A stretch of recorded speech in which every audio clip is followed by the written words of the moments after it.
Could Andy, being a child in the Pixar universe, have a monster? And if so, who is it? First things first. Could Andy even have a monster? Are the Toy Story and Monsters, Inc. universes connected? There actually are a few things that suggest the two universes are connected. The first and possibly most obvious is at the end of Monsters, Inc. when we see inside of Boo's room and notice that she has a Jessie doll. She has a toy from Toy Story. Then on the Toy Story side of things, in Toy Story 3, many people have speculated that this little girl is actually Boo herself. And Dude, I saw that shit. Pretty quickly, when we see this monster, Pete Claus Ward, in case you were wondering, run screaming out of his door, fearing that he was almost touched by a human child, we see this. A Killin' Paul Bunyan poster. The same poster seen here in Sid Phillips' room. The poster is in a different position, but this could suggest that Claus is Sid's monster. I mean, doesn't that just sound like Sid to try and scare the monster back? And speaking of Sid, in case all of that wasn't enough to convince you, let me drop this little known fact on you. After Monsters, Inc. was released, they released a 4-part comic book series that shows what happens to Mike, Sully, and Boo after the events of the movie. And in issue number 3, none other than Sid Phillips shows up and starts causing a ruckus. Now, apparently these comics are considered canon, and whether or not you want to consider them part of the Pixar movie chronology is a personal choice, up to you, but it is undeniable that somebody at Pixar had to have approved this storyline, which means without a doubt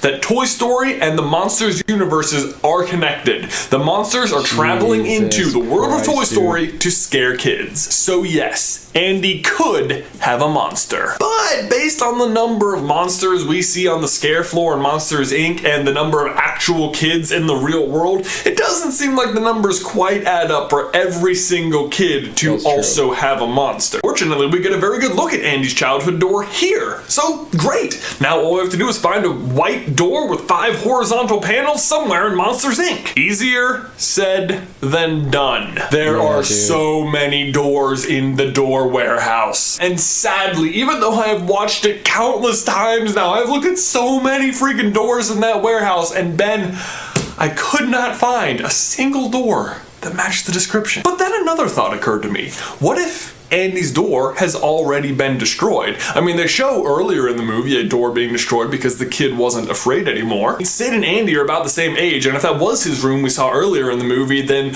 we know they're at about the age where they're gonna start outgrowing the monsters. I mean, they're already much older than Boo is in the movie anyway, and plus, you have to think that Andy is definitely way braver than Sid, right?